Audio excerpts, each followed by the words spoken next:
Deus muda? Segundo os cristãos, segundo os judeus, não muda.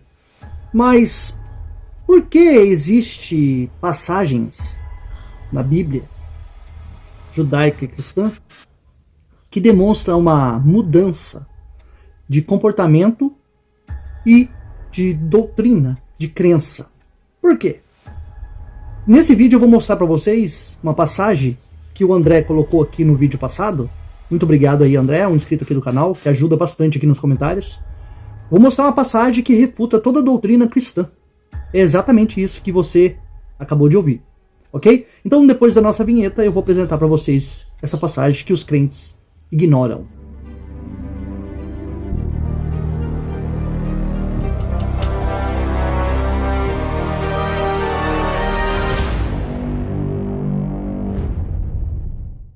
Olá, meus queridos, sejam todos muito bem-vindos ao canal Questione. O meu nome é Luiz Fernando. Meus queridos, aquela doutrina que sempre pregaram para vocês aí, muitos batem na porta e querem te evangelizar, que fazem panfletagem, pregações nas praças e tudo mais, dizendo que se você não aceitar Jesus como seu único e suficiente Salvador, você está condenado a passar um julgamento e ir para um suposto inferno. Será que isso condiz com a Bíblia dos judeus, que é o Antigo Testamento, de Gênesis a Malaquias?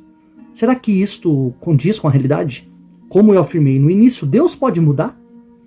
Deus pode criar um livro sagrado, dar leis para um povo específico, e essas leis chamado da Torá, o livro ali, o Pentateuco, que os crentes acreditam que foi Moisés que escreveu, e que Deus escreveu as leis ali, os 613 mandamentos da lei de Moisés, e deu para o povo de Israel.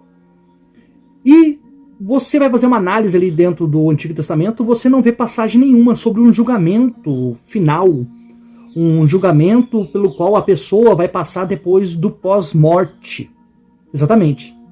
E que se a pessoa não aceitar um suposto Messias no Antigo Testamento, essa pessoa vai ser condenada a um lago de fogo e enxofre. Então, aí você chega no Novo Testamento a uma distorção. Aí aparece um tal inferno mal interpretado e mal traduzido, né? Por escribas posteriores, por pessoas que faziam parte do alto clero, que tinha o poder da caneta, exatamente. O Antigo Testamento não tem inferno. O Antigo Testamento não tem um paraíso pelo qual a pessoa passará por um julgamento. E isso aqui está descrito dentro aqui de Eclesiastes. O crente que afirma que a Bíblia é palavra de Deus, é inerrante e tudo mais, ele não pode desconsiderar Eclesiastes, dizer assim, não, isso aí é o pensamento do homem. Mas tudo que está dentro da Bíblia é pensamento do homem. Se ele afirmar que isso aqui é pensamento do suposto Salomão, então ele também tem que considerar que todas as escritas de dentro da Bíblia é pensamento de um autor. Mesmo porque não temos evidências nenhuma de que foi Salomão ou qualquer outra pessoa, Davi, qualquer outra situação, qualquer outro personagem que escreveu estes textos. Não temos evidências nenhuma.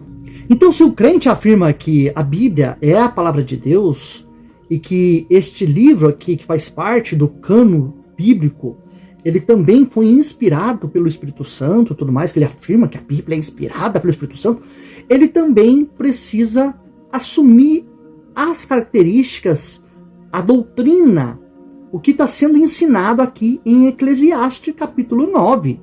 Vamos ver se tem algum inferno, algum julgamento final, o que acontece no pós-morte segundo Eclesiastes? Olha só. Deveras todas estas coisas considerei no meu coração para declarar tudo isto, que os justos e os sábios e as suas obras estão nas mãos de Deus. E também o homem não conhece nem o amor nem o ódio, tudo passa perante ele. Tudo sucede igualmente a todos. Tudo sucede igualmente a todos. Aqui ele vai classificar o que acontece na vida de todos, tanto de rico, de pobre e tudo mais. O mesmo sucede ao justo e ao ímpio, e ao bom e ao puro, não chove para o rico e para o pobre? Não acontece desgraças, coisas ruins na vida do pobre e do rico? É isso que ele está dizendo. Como ao impuro, ao bom e ao puro, como ao impuro. Assim ao que sacrifica, como ao que não sacrifica. Assim, ao bom como ao pecador, ao que jura como ao que teme ao juramento. Este é o mal que há entre tudo quanto se faz debaixo do sol. A todos sucede o mesmo, e que também o coração dos filhos dos homens está cheio de maldade, e que há desvarios no seu coração enquanto vivem, e depois se vão aos mortos. Ora, para aquele que está entre os vivos, há esperança. Para quem está entre os vivos, há esperança. Porque melhor é o cão vivo do que o leão morto. Você vai entender aqui, Porque os vivos sabem que vão morrer, que hão de morrer. Mas os mortos não sabem coisa nenhuma. Nem tampouco terão eles recompensa. Mas cadê a recompensa então aqui, por exemplo, do paraíso? Que vai morar no céu com Deus. Então a teologia aqui criada por esse escritor, ele elimina inferno e céu. Então isso aqui já destrói toda a doutrina do Novo Testamento. Que eu irei para meu Pai preparar um lugar e tudo mais. Peraí, mas o próprio Deus, que deu a inteligência, a inspiração para o autor aqui do Antigo Testamento, então ele não havia paraíso na época. Deus ensina uma coisa que não existia. Ele ensina que não tem nada, morreu, acabou. Aí vem o Novo Testamento ensinando que agora tem um julgamento final, que agora os que morrerem em Cristo estão salvos. Aquele que não se arrepender e não aceitar a Jesus será condenado. Marcos 16. Então, para você ver, nem tampouco terão eles recompensa do pós-morte, nem bom e nem ruim. Mas a sua memória fica entregue ao esquecimento. Então quer dizer o quê? Morreu. Acabou, meu irmão. Também o seu amor, o seu ódio, a sua inveja já pereceram. E já não tem parte alguma para sempre. Não tem parte alguma para sempre. Em coisa alguma do que se faz debaixo do sol. Então ele está dizendo aqui, cuide da sua vida. Vai curtir a vida enquanto você está vivo, porque depois que morreu, acabou. Este é o versículo ateu da Bíblia. É o que a gente prega. Prega, como que eu falo, ensinamento. Não é pregar aos crentes, não. É o que a gente prega. Se perguntar para mim assim, Fernando, o que acontece depois da morte? Fechou o olho, acabou. É um sono profundo. Acabou. Então a própria Bíblia, o Antigo Testamento, a doutrina judaica e o cristianismo saiu do judaísmo. Ok? Então, mas sai com deturpações de outras religiões, absorvendo outras religiões. Inferno, julgamento final e tantas outras coisas, paraíso, dualismo, purgatório, são doutrinas absorvidas da Pérsia. Zoroastrismos. Então, judeus helênicos absorvem quando desce para a Pérsia, aprende tudo aquilo lá, sobe para Jerusalém, sobe para os outros povos, começa a se apregoar isso daí e se difunde outras crenças. É que nem acontece aqui no Brasil, em que nos anos 60 era um estilo de pregações que se pregava, um estilo de religião protestante e que se vem mudando. E aí vem os pentecostais, aí tem os tradicionais, e cada uma vai pregando a sua verdade. Mas qual delas é a verdade? Por isso que essa distinção de doutrinas, distinção de pregações totalmente diferentes. E a Bíblia não é diferente disso. Você pega o Antigo Testamento aqui, prova que morreu, acabou. Aí chega no Novo Testamento. Porque você tem que aceitar Jesus, senão você vai para o inferno. Aquele que crê será salvo, aquele que não crê será condenado. Condenado ao quê? Sendo que no Antigo Testamento você não era condenado a nada. A condenação era de você perder a sua vida. Olho por olho, dente por dente. Se você tirar a vida de alguém, do mesmo peso, olho por olho, dente por dente, a sua vida será tirada. Se você cometer adultério, pegar a mulher casada, os dois serão apedrejados. Essa é a punição da lei. Exatamente. Por isso que existe contradições dentro da Bíblia. Por quê? Davi, por exemplo, estava trocando ideia ontem no chat, num vídeo com um rapaz. Aí eu falei assim, então por que Davi não foi punido mediante a lei? Ele tirou a vida do próprio amigo, Urias. Então ele deveria ser punido mediante ao rigor da lei, com a própria vida. Por que Deus não tirou a vida dele? Se foi o próprio Deus que deu a lei para o povo de Israel, e Davi não fazia parte do povo de Israel? Por que o próprio Deus não tirou a vida de Davi e falou assim, Davi, você tirou a vida de Urias, então você vai pagar com o mesmo preço. Por que o próprio Deus não puniu Davi? Se ele é poderoso, se ele pode tudo, ele, como um pastor me disse, ele é soberano. Se ele é soberano, ele pode fazer qualquer coisa. E ele não pode ir contra as próprias regras que ele deu para o povo de Israel. Ele não pode ir contra. Se ele escreve um manual de regra para o povo de Israel e diz assim, a regra é essa, povo de Israel. Se você tirar a vida de alguém, com a sua vida será paga. Se você adulterar, você será apedrejado. Você e a adúltera. Então, aí daqui a pouco vem um personagem, que é o rei ali, ele pratica o adultério, não é apedrejado. Ele pratica o homicídio, ele não é morto. O próprio Deus é omisso nas próprias leis sagradas, eternas, que ele deu para o povo de Israel. Ele próprio protege o seu personagem ali bíblico. Ele desvia a lei para não punir Davi. Ele passa a mão na cabeça de Davi. Exatamente. É o que acontece hoje na política. Existem leis aqui do Brasil.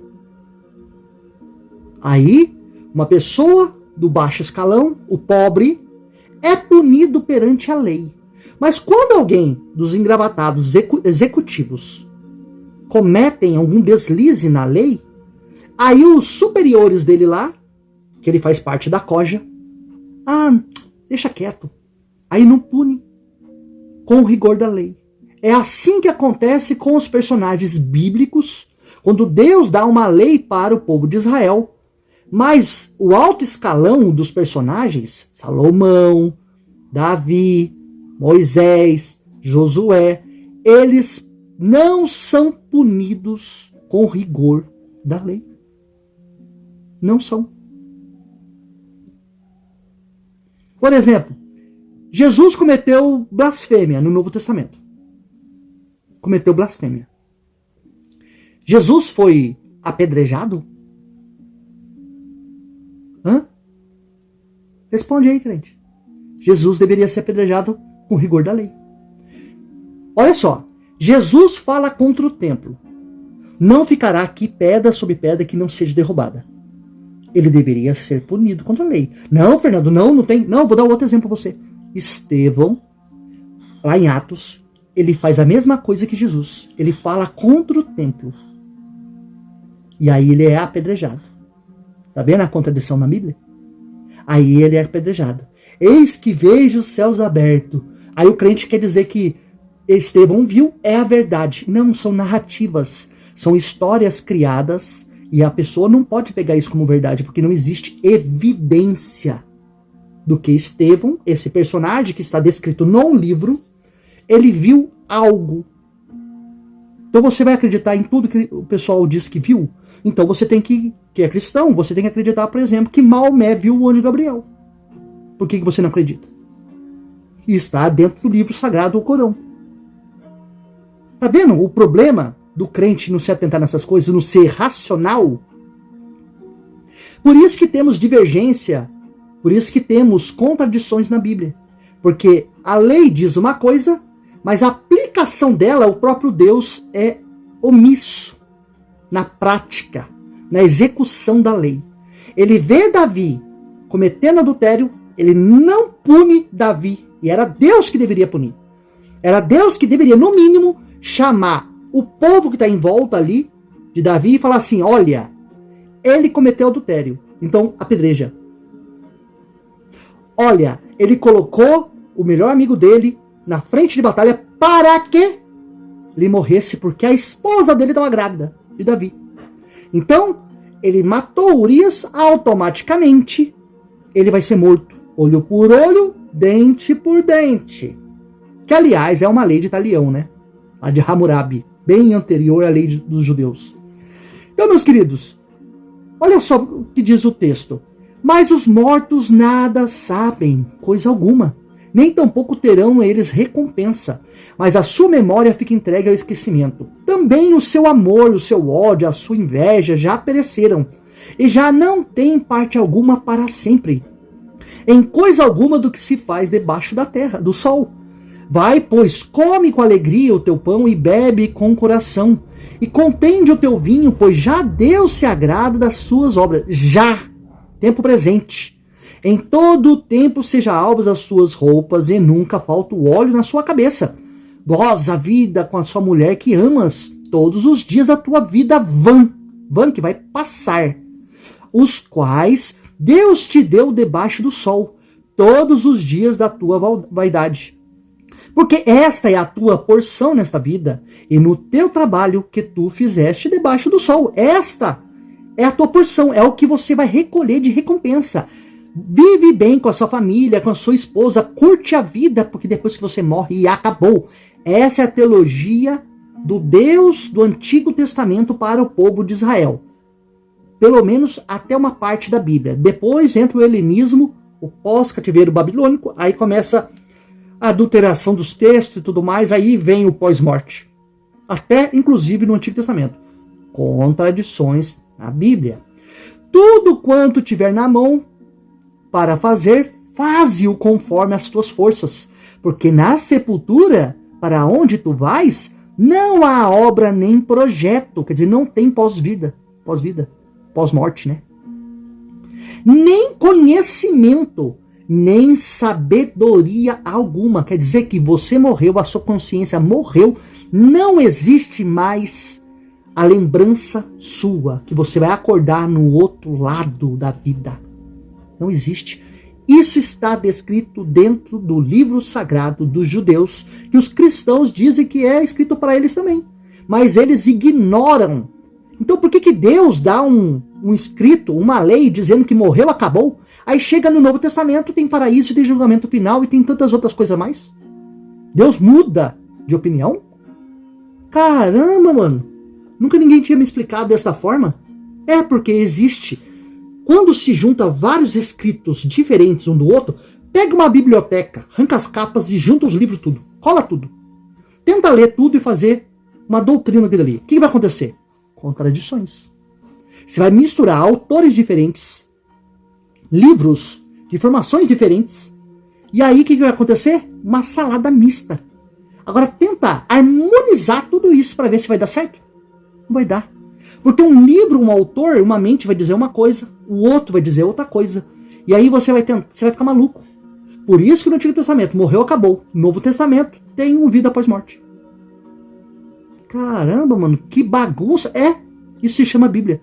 Isso eu tô relatando sobre a Bíblia protestante aqui, né, que eu tô lendo para vocês, de 66 livros, mas tem a de 73 dos católicos, tem a copta, tem outras etíope com mais livros do que isto.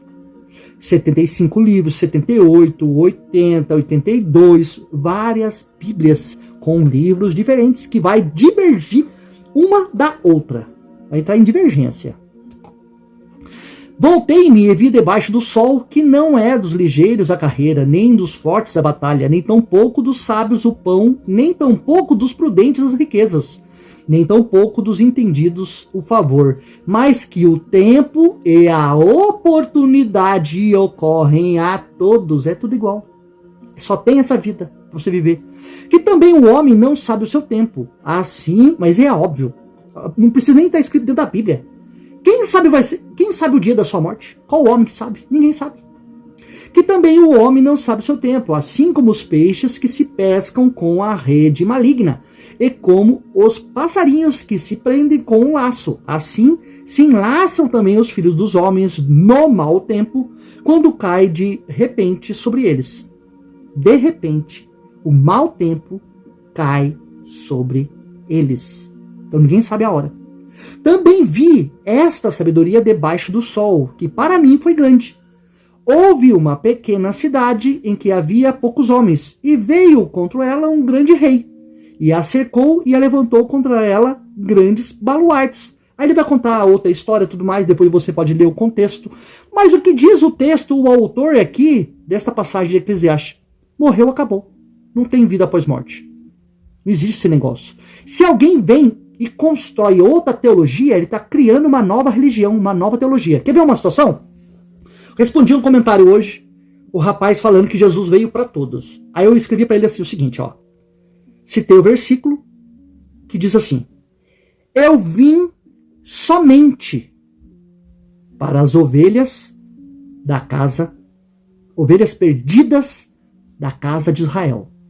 Frase de Jesus do Novo Testamento. Eu vim somente para as ovelhas perdidas da casa de Israel. É aquelas ovelhas, o povo de Israel que estava espalhado, dispersos. Beleza. Aí eu falei para ele assim, ó. Qualquer versículo de outro capítulo, outro livro que você trouxer, que for contrário a isso que eu te apresentei, você está chamando Jesus e sua Bíblia de mentiroso. E ele vai querer trazer. Sabe por quê? Porque existem contradições na Bíblia.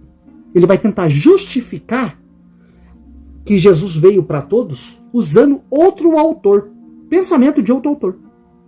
E isso vai contra o que Jesus disse. Jesus fala assim, ó, eu vim somente para as ovelhas perdidas da casa de Israel. Aí vem outro autor e falou assim, e Jesus trouxe salvação a todos. É teologia de outro autor. É universalizando o evangelho para todos, para judeus e para gentios. Mas o próprio Jesus, na fala ali, descrito dos evangelhos, ele diz que veio somente. Tá vendo? Isso é contraditório dentro da teologia bíblica, que o crente pega a Bíblia toda e fala que foi escrito para ele. Aí eu mostro que a teologia dele não tem fundamento. A teologia que ele cria, que ele segue, é toda deturpada.